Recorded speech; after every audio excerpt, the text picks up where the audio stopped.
Why your brain forces you to be lazy, you're lazy. Or at least, that's how you feel. You had big plans today, important things to get done. But here you are at the end of the day, and once again, nothing happened. You tell yourself it's a lack of willpower. You tell yourself you're broken, but you're not broken. You are a perfectly engineered survival machine. The only problem? Your software was written for a world that existed 50,000 years ago. Let's start with some math. Your brain makes up only 2% of your body weight, but it burns more than 20% of your total energy. That makes it the most expensive organ you own. From an evolutionary standpoint, every single calorie your brain burns is one less calorie keeping you alive. For your ancestors, finding food was hard. Starving to death was easy, so nature gave you the most powerful instinct it could. If you don't absolutely have to move right now, don't. Laziness isn't a character flaw. Laziness is your brain's energy-saving mode. It's not a bug. It's the most important feature your ancestors had. And your brain runs that feature every single day, whether you want it to or not. Now here's where things went wrong. Think about horses. For thousands of years, horses were the backbone of human civilization, transportation, farming, war. Then engines arrived, and almost overnight, the horses' role in the economy collapsed. They were perfectly built for the old world, useless in the new one. Something similar happened to us, but in reverse. Our biology still thinks we live in that old world, the hungry, dangerous, unpredictable world where rest was survival.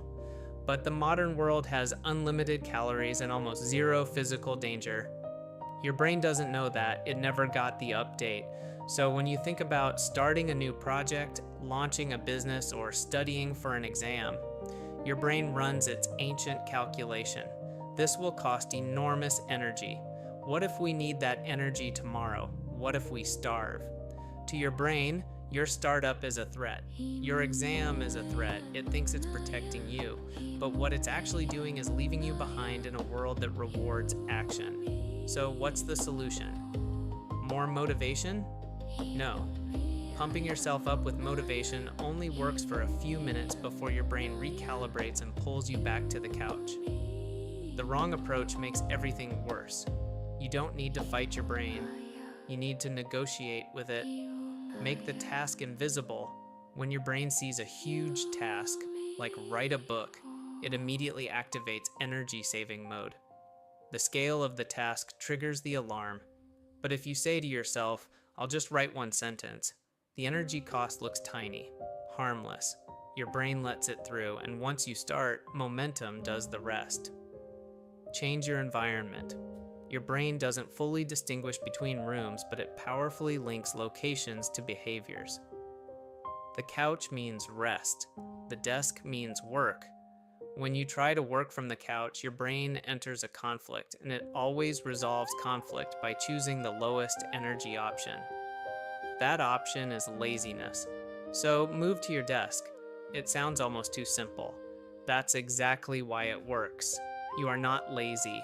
You are an ancient computer running perfectly optimized code that just happens to be designed for a world that no longer exists. Stop blaming yourself for a lack of willpower. Instead, learn how your brain's energy-saving algorithms work and start running them in your favor. Next time you find yourself sinking into the couch, unable to move, remember this: your brain genuinely believes it is saving your life. It's doing its job. Just whisper back, "Thank you, but we're safe now." Then take one small step. That's all it takes. Stay curious,